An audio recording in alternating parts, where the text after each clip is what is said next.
So many parents say they want a name that is different for their child. Today, I'm going to talk about when a parent regrets an unusual name. One question I like to ask Upswing Baby Name email followers is this: what is the most difficult aspect of naming a baby? I am always fascinated by the responses, and recently I got an answer that would resonate with many of you. But before we get to that,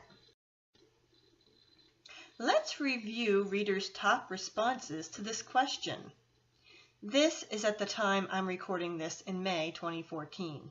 Please note that this is a question I ask of all new email followers, and the order of these could change slightly as more readers respond over time. The top responses were agreeing with the other parent, picking a name that will suit the unborn child for life, and at a close third and fourth were finding that different but not too different name and avoiding names that are overused. Here you can see there isn't a huge variation among readers' top name challenges. What is really telling is when those looking for a different but not too different name are added to those concerned with overused names. I felt there was a subtle distinction and therefore differentiated between the two, but what these two groups have in common is that they are both concerned with name popularity. While there may be disagreement among the two groups over how unusual a name should be, I combine these groups to create a new group of readers who wish to avoid popular names. And here's what's fascinating. The group of readers wishing to avoid popular names is almost equal to the group of readers who cited the top challenge, agreeing with the other parent. And one of the readers who tried to avoid a popular name has regrets. She has graciously agreed to share her story. Here's what a reader, Maddie, said in response to the question, what's the most difficult aspect of naming a baby? The most difficult aspect for me is finding an attractive, unique name that doesn't sound contrived. I have 5 kids and 2 have common names. Caleb was not common when I named him 16 years ago, but became so later. Jaden was named by his father. I only agreed to it because it was the least awful of all his choices. It wasn't common where we lived at the time, but since moving states, we've discovered he often has friends in his classes with the same name, something I strove to avoid. Joel is unique. I love it. Kyan was unique when we chose it 9 years ago, but is gaining popularity. Shayla is unique, but it borders on contrived to me, as I altered the spelling so it wouldn't be like a town we live near. I've since found it to be just as common as Jaden, which I swore I'd avoid. My favorite name was Mia when she was born, but there were 5 babies named Mia on the maternity ward and 1 in special care nursery where we were, so I decided against it. I regretted my decision, and now she goes by 2 names. Hubby can't come to Mia, though that was his one choice throughout the pregnancy, because for 3 days we called her Shayla before I said, nope, I don't care, I still like Mia. 5 years on, he can't get past it. She is both Shayla and Mia at school and answers to both. We are afraid we are creating an identity crisis for her. I asked Maddie for her daughter's full birth certificate name and learned it is Shayla Mia Kate, and then the last name which I omitted for privacy. Mia Kate is what Maddie wanted to call her before she realized there were too many Mias out there, and Kate is a variation on a family name, Catherine. For Maddie's letter, I've noted that she also struggles with the other top reader challenges, agreeing with her partner and finding a name that will suit her child for life.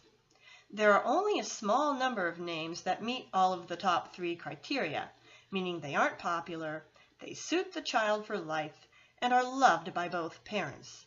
And here is where there can be some conflict.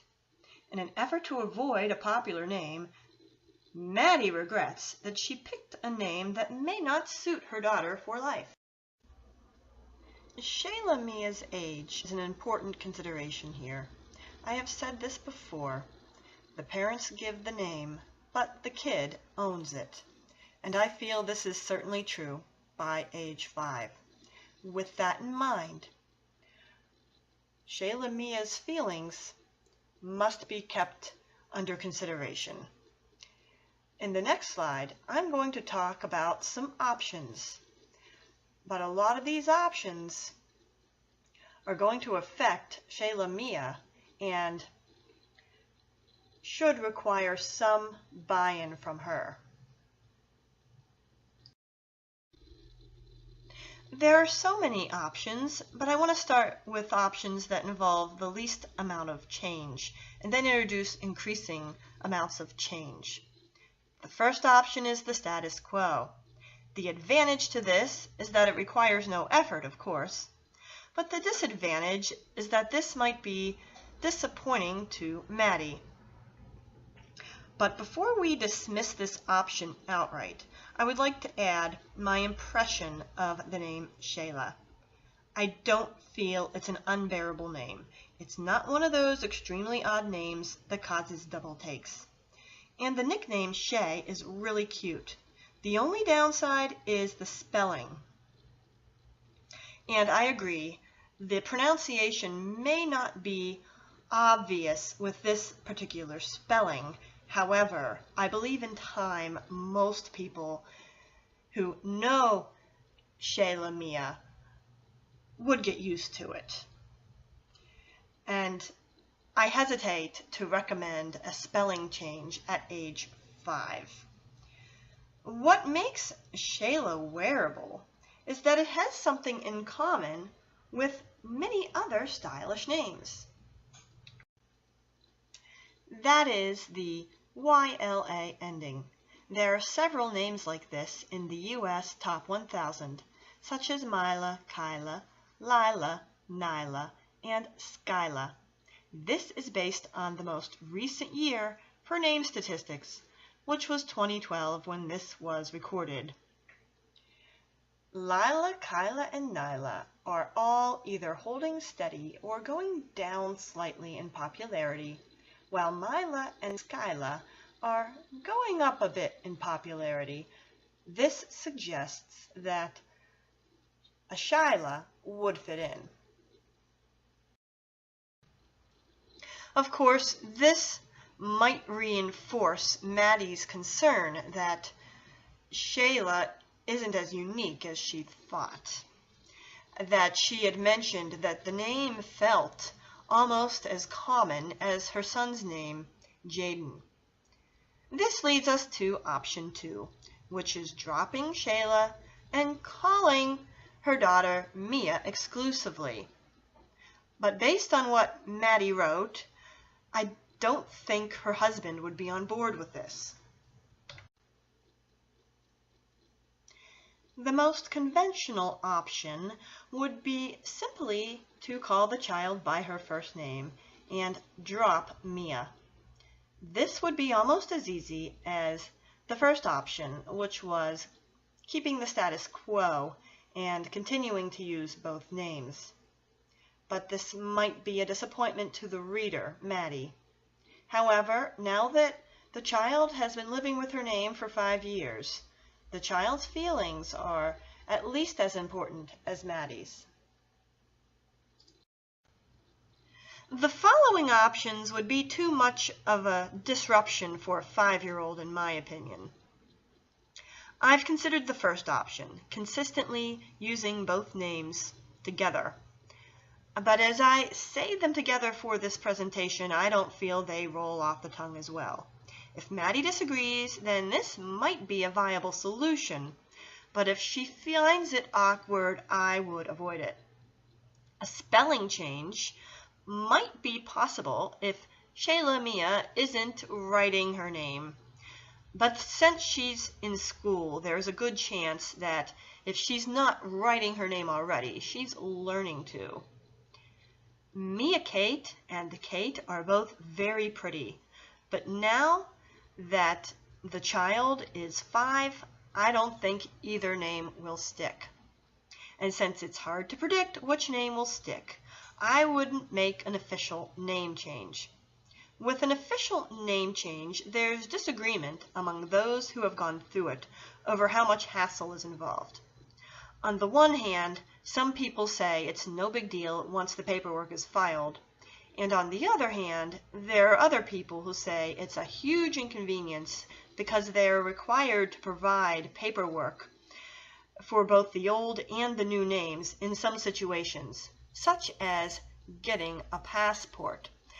But something else that I've found is that the group of name changers who say it's no big deal are more likely to be those who initiated the name change on their own, whereas the group of name changers who complain about it are often the ones whose parents initiated the name change. Something to keep in mind. I can understand Maddie's concern about her daughter having an identity crisis, but until her daughter starts to complain or express her name preferences, I would personally stick with the status quo for now. Most likely, what will happen is that one of the names will get dropped in time, based on Shayla Mia's preferences. And these preferences will be heavily influenced by family, friends, and peers, which leads to my next point. Shayla Mia's identity might accommodate both names, or it might not. But now that she has started school, I suggest simply asking her what name she uses to introduce herself to classmates and teachers. When someone asks for her name, I would gently suggest that using one name might be less confusing to her classmates.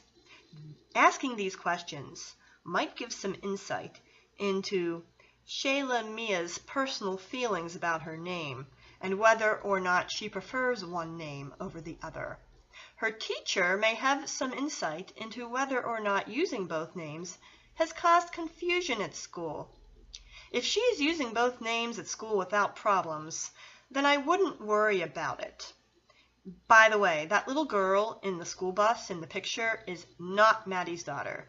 That's a Shutterstock image. Some of us are lucky and have open-minded partners, but most of us aren't so lucky, as I will demonstrate next. I've learned from working with families to help them solve their naming problems that usually the ideal doesn't exist. The ideal meaning a name that isn't popular, suits the child for life, and is loved by both parents. The names that are loved by both parents and suit a child for life often end up becoming popular for those very reasons. Unique names are appealing, but common names also have their selling points. If you have a story you would like to share about regretting an unusual name, feel free to share your story in the comments. If you would like to contact me, you can use email or Twitter. And if you liked this video, please share it with your friends. Thank you so much for joining me.